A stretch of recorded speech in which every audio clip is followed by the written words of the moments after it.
Magandang araw mga kaibigan. Kumusta po? Panibagong vlog at ito mga kaibigan. Mga kaibigan, nandito tayo sa Kubo ay inaayos namin ng aking misis. Ito po ay makikita nyo mga kaibigan ay bulok na po. Maraming anay. At mga kaibigan, DIY na naman ito ay didingdingan ay maglalagay tayo. Ayan po, tinanggal na namin yung kahoy at ito yung mga tinanggal ko ay papalitan ko po ng nyug. Ito mga kaibigan ay talagang ito yung bahay kubo na ito ay simula pa nung pagkatapos ng Yolanda at siyempre ay buhay probinsya mga kaibigan at tiyaga tayo sa ganitong pamamaraan. At para makaminos gastos na rin. Ayan. At ito, marumi lang kami. Nandito kami. Ito yung mga at nilabas ko muna ang aking mga alagang manok. Kasi ito mga kaibigan ay ako nanghihinayang ako dito.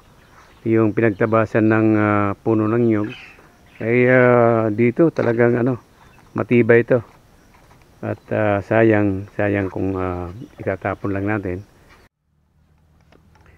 Mga kaibigan, at ito pinagtsatsagaan kong tabasin dahil ito ay ang lapad nito ay 6 inches tapos dito sa gilid ay 3, medyo makapal. Kaya ay wala namang akong yung yung adapter ko, yung sa chainsaw ay wala, sira na yung yung blade niya. Mapurol, kaya ito pinagtsatsagaan kong tabasin, baliktaran na lang ginagawa ko. Tingnan nyo ito mga kaibigan.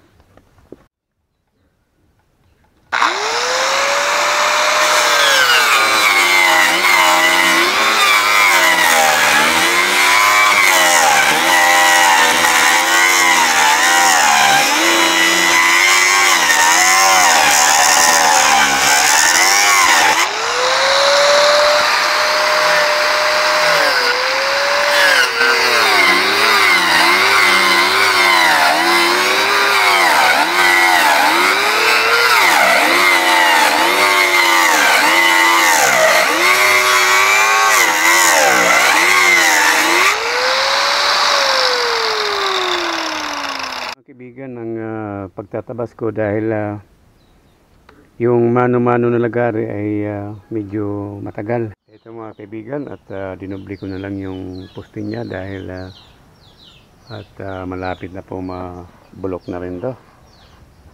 At hindi ko na rin naipakita paano ko magkabit at solo-solo. Ayan po. Ayan, at bala ko mga simento dyan.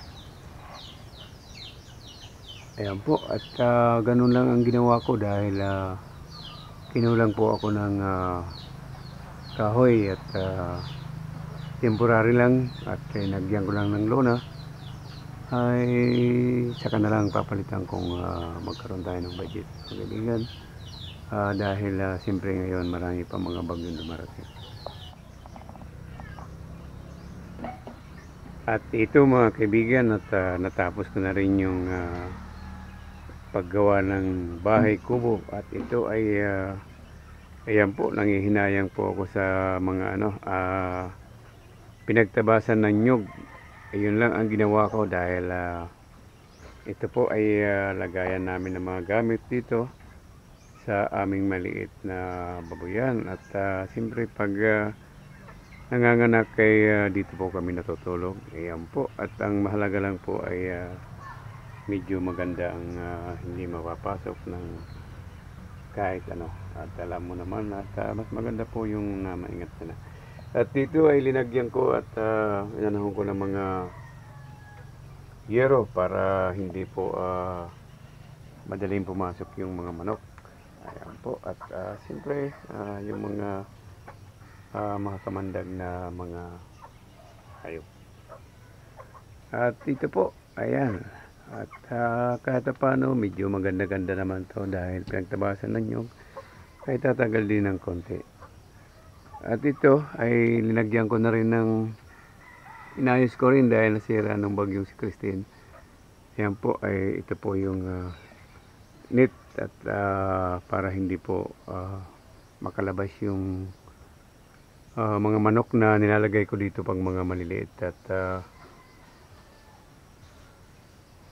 At siya nga pala mga kaibigan, at dito sa maliit na kubo na ito ay wala po ako ng mga manok, ay medyo hindi po maganda at nilabas ko dahil ay pinasok ako ng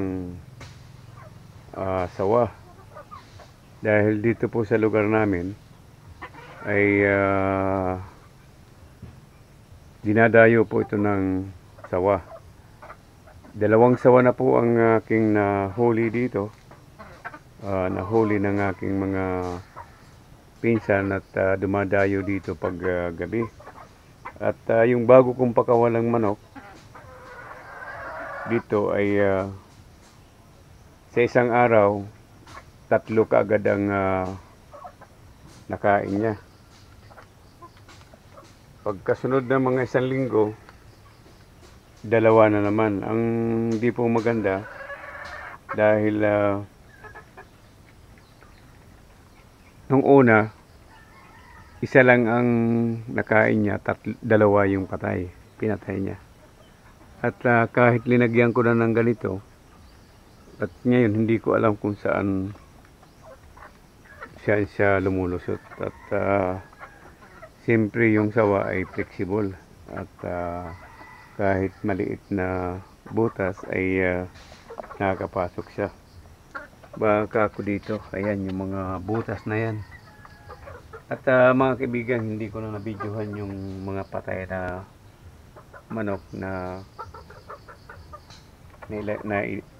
pinakawalan ko dito. Ito yung mga malalaki, hindi yan. At pupunta lang dito pag dito ko pinakakain. At hindi ko muna kinukulong dahil inaayos ko pa ito kung saan talaga dumadaan yung sawa. Dahil kung dito, ayan, saan siya, wala naman dahil maliit po ito yung screen na yan.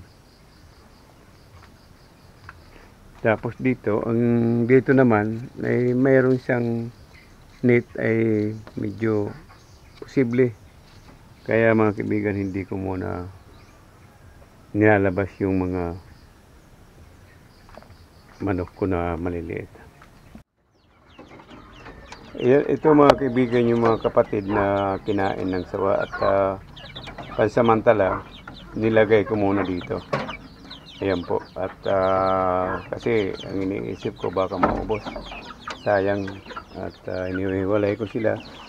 Ayan. Ayan po. Inihiwalay ko.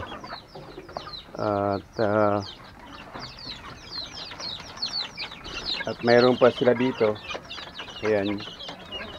Hindi ko muna, bala ko kasi pakawalan pakawalan ko sila dun sa loob ng aking ginawang parehas dati. Ay ngayon at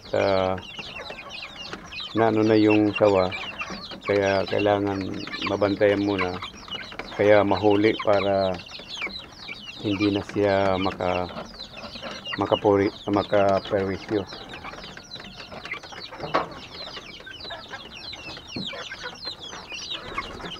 At mayroon pa ako dito, ayan, at kailangan lang talaga nakakulong muna. At siguro naman hindi mapapasok to kasi ang bala ko talaga mga kaibigan, bago ko pakawalan ay ganito kalaki, ay nilalagay ko doon sa anong tawag dito ay pukot, at doon ko pinakakawalan ng mga ilang linggo o kaya 1 buwan. Pag ganito na sila kalaki, yan pinakakawalan ko na at kaya nilang tumakbo o kaya kaya na talagang mabuhay sa lupa.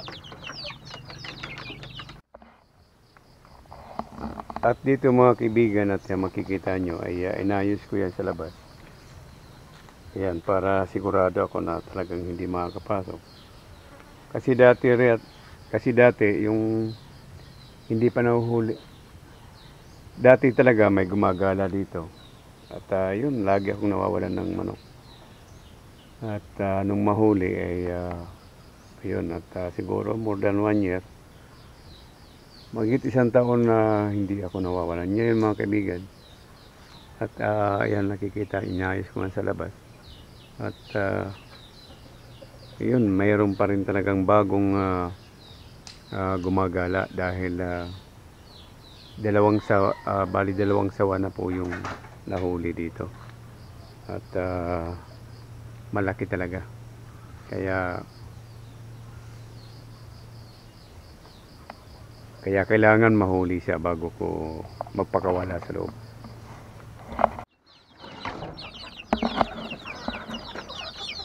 Okay mga kaibigan, maraming salamat po sa inyo lahat at lagi po tayong mag-iingat sa lahat ng oras, lalo na po ngayon ay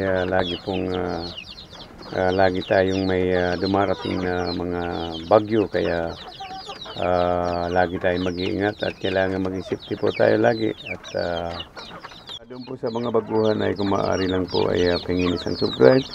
Iyan po ay malaking tulong para sa akin at maraming salamat po at kamusta po kayo mga kapwa ko magsasaka. Ingat po lagi tayo.